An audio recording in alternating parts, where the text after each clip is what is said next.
Hello, Christopher Brent here, coming to you today with a piano repertoire guide video on Beethoven's Piano Sonata No. 1 in F minor, Opus 2, number 1, the first of 32 piano sonatas that Beethoven would go on to write.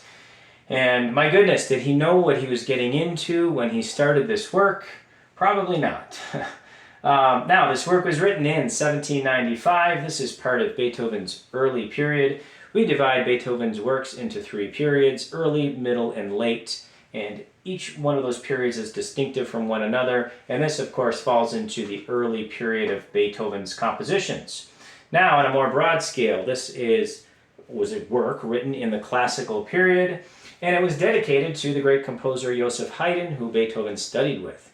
Normally, of course, you would think, right, if someone dedicated a great work like this to you, that you would say, thank you. That's very gracious of you, and you would be very happy and thankful to that person for dedicating that work to you. However, this is not the case with Haydn. Haydn was quite upset at the dedication because he wanted something more in the title. He wanted something like dedicated to my great teacher, Haydn. He wanted a little extra in there, and he's a little upset. He didn't get that. So, of course, the two butt heads, and there was a tumultuous relationship between Haydn and Beethoven.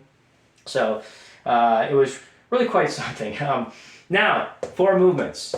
They're written out on the board here. My apologies for my handwriting. I did concentrate, and I spent some time trying to make this as legible as I could. So again, my apologies. So I'll explain it all to you. The first movement, marked Allegro, follows a sonata Allegro form, and what's unique about this is Beethoven uses the Mannheim rocket. So here is the opening of the piece. So it's this ascending line that goes up and trails off at the very end. That's the Mannheim rocket, which was a concept that early classical composers used, like Stamitz and others in this Mannheim school. They used this, and Mozart borrowed from that. Symphony in G minor, number 25, K183. Mozart uses the same Mannheim rocket fuel, so to speak, in his work. We hear it in the movie Amadeus, that work, the G minor symphony, number 25. So listen to that work. I'll put a link to a recording into the description for the Mozart G minor symphony as well. So the Mannheim rocket is an important concept to know with this piece. The second movement, Adagio, proves that Beethoven can write a melody. The form of this is a modified rondo form, I would say. Not much of a development section, but it's really a serene, very beautiful, slow, expressive work.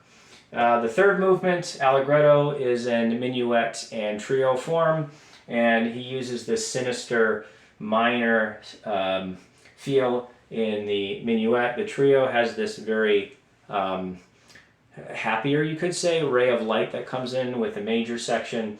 So a little bit of contrast there in the third movement. Again, going around the tonality of F. He stays in the tonality of F throughout the whole work, either F minor or F major, making this, of course, a unique work in that regard. Fourth movement, Prestissimo, very fast. Lots of technical challenges in this movement, a wide dynamic range. Really throughout the work we see a wide dynamic range from pianissimo to fortissimo, lots of sforzandi throughout this work, which is really uncharacteristic of this time period. In Mozart, I don't think you would see this dynamic range quite like this. So already Beethoven is pushing the envelope, which he is, of course, so known for. Even in the early period, he's starting to do that.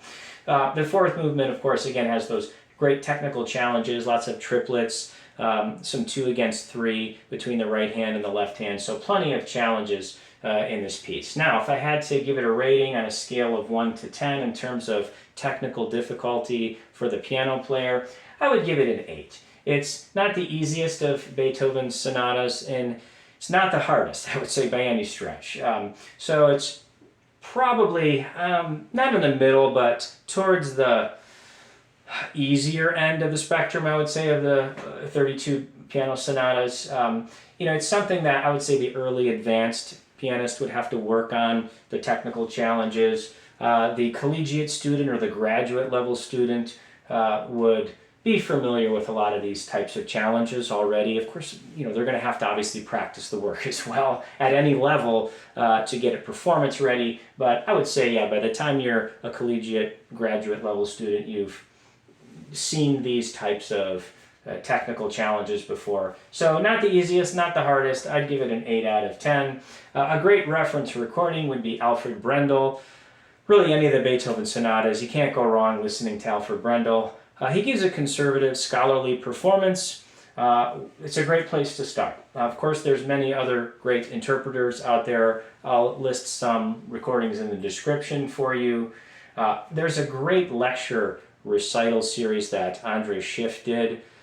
It's incredible. He gets so much more in depth than what I'm showing you here, and he's really amazing, both as a performer and as a lecturer. And I'm going to list that in the description as well. So thank you again for listening to this. I really appreciate the viewership. If you like what you see, smash the like button, leave a comment, share this video, subscribe to the channel. And once again, thank you for listening, and I will see you in the next video.